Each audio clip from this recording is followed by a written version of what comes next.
जय हिंद दोस्तों, स्वागत है आपका आपके अपने YouTube channel DK sir unique classes में। तो आज हम आपको काकरोच के मादा जननांग के बारे में बताएंगे। तो काकरोच के मादा जननांग में आपको सबसे पहले बताना है इंट्रोडक्शन। इसमें आपको बताना है इंट्रोडक्शन।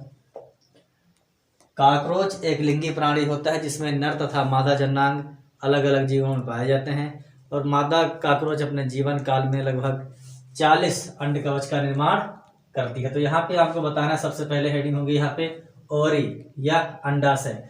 तो ये स्ट्रक्चर दिखाई पड़ रही है, ये इसका है अंडाशय। तो इसमें बताना है यह काकरोच का प्रमुख मादा जननांग होता है जो उदर भाग में तीसरे से पांचवें खंड में स्थित होता है। तीसरे से पांचवें खंड में स्थित होता है।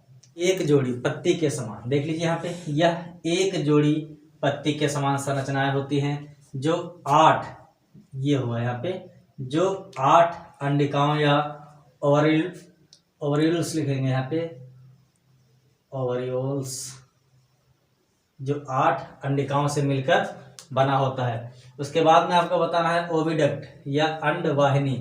तो इसमें बताना है कि प्रत्येक अंडाशय के पीछे एक पतली नलिका निकली होती है जो वेजाइना भाग में खुलती है,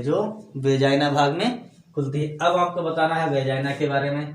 तो यहाँ पे लिखना है कि दोनों अंडवाहिनियां पीछे की ओर मिलकर एक चौड़े भाग में खुलती हैं, चौड़े या संकरे भाग में। देख लीजिए यहाँ पे, ये एक अंडवाहिनी आ रही है यहाँ से और एक अंडवाहिनी ये आ रही है। दोनों अंडवाहिनियां पीछे की ओर मिलकर एक संकरे भाग में खुलती हैं जिसे वेजाइना कहते हैं। इस भाग में अंडाणुओं का निषेचन होता है। उसके बाद में आपको बताना है इस पर मेथकी या शुक्रग्राहिका। ये संरचना जो दिखाई पड़ रही है ये है शुक्रग्राहिका। तो आपको बताना है इसमें कि जनन कक्ष के ऊपर एक जोड़ी मुग्दर के आकार की संरचनाएं पाई जाती हैं जिन्हें इस पर मेथिका या शुक्रग्राहिका कहते हैं। इसमें नर काकरोच द्वारा शुक्राणुओं को भरा जाता है या इसमें शुक्राणु भरे होते हैं। अब आपको बताना है नेक्स्ट पॉइंट, जेनिटल चेंबर या जनन कक्ष। यह उदर भाग के अंतिम खंड में स्थित गोल भाग होता है जिसमें मादा काकरोच द्वारा अंड कवच का निर्माण किया जाता है। ये जो पार्ट दिखाई पड़ रहा है ये पूरा है जेनिटल चेंबर या जनन कक्ष। इसमें क्या होता है, इसमें मादा काकरोच द्वारा अंड कवच का निर्माण किया जाता है। अब आपको बताना है इसके बाद में लास्ट पार्ट है फीमेल जेनिटल पोर या मादा। अब हमें बताना है, लास्ट हेडिंग होगी यहाँ पे फीमेल जेनिटल पोर या मादा जनन छिद्र। यह उदर भाग के अंतिम खंड में स्थित सूक्ष्म छिद्र होता है जिसमें नर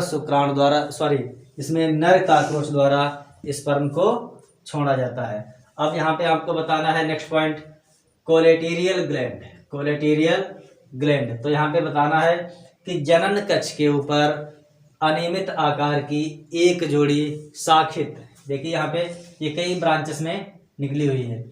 जनन कक्ष के ऊपर एक जोड़ी अनियमित आकार की शाखित ग्रंथि पाई जाती है जिसे कोलिटेरियल ग्लैंड कहते हैं। इससे स्रावित रस अंड कवच का निर्माण करता है। तो इस प्रकार इस डायग्राम द्वारा हम काकरोच के मादा जननांग को आसानी से याद कर सकते हैं। यह एक बार फिर से देखेंगे। फर्स्ट पॉइंट आपको बताना है ओवरी, अंडाशय। यह प्रमुख नर जननांग होता है जो पत्ती के समान संरचनाएं होती हैं। उसके बाद में बताना है आपको ओविडक्ट। प्रत्येक अंडाशय के पीछे एक पतली नलिका निकली होती है जिसे अंडवाहिनी या ओविडक्ट कहते हैं। उसके बाद में बताना है आपको वेजाइना। दोनों अंडवाहिनियां पीछे की ओर मिलकर एक संकरी नलिका बनाती हैं जिसे वेजाइना कहते हैं। इसमें अंडाणुओं का निषेचन होता है। उसके बाद में फोर्थ हेडिंग होगी यहाँ पे इस पर मेथकी। यह एक जोड़ी, या बताएंगे यहाँ पे, जनन कक्ष के ऊपर एक जोड़ी मुग्दर के आकार की संरचनाएं पाई जाती हैं इसे इस पर मेथकी कहती हैं। इसमें नर काकरोच द्वारा शुक्राणु को भरा जाता है। नेक्स्ट पॉइंट होगा जेनिटल चेंबर। तो इसमें बताना है यह उदर भाग का अंतिम खंड होता है जिसमें अंड कवच का निर्माण होता है। लास्ट पॉइंट होगा आपका फीमेल जेनिटल पोर। उदर भाग में एक सूक्ष्म छिद्र स्थित होता है जिसे मादा जनन छिद्र कहते हैं। उसके बाद में बताना है आपको कोलेटेरियल ग्लैंड। कोलेटेरियल ग्लैंड में क्या होता है कि जनन कक्ष के ऊपर एक जोड़ी अनियमित आकार की शाखित ग्रंथि पाई जाते हैं जिन्हें कोलेटेरियल ग्लैंड कहते हैं। इनसे स्रावित रस अंड कवच का निर्माण करता है। तो उम्मीद है आपको ये वीडियो पसंद आएगी। जय